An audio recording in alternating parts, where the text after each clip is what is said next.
How to deactivate your Facebook account. Hey guys, welcome back to our channel. So in this video, we're going to learn about deactivating your Facebook account.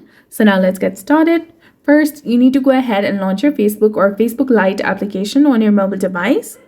Then tap on the three lines in the top right corner of your screen. Scroll all the way down and go to Settings and Privacy and then tap on Settings. From the Settings and Privacy page, open the Account Center. Here, tap on Manage Account section. Tap on Account Ownership and Control. Then select Deactivation and Deletion. Select your Facebook account.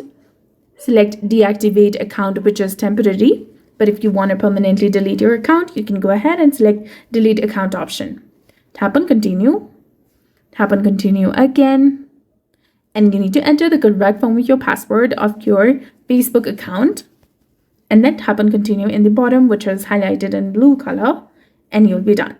So that's it for this video. This is how you can go ahead and deactivate your Facebook account. So if you found this guide helpful, please like, share, and subscribe.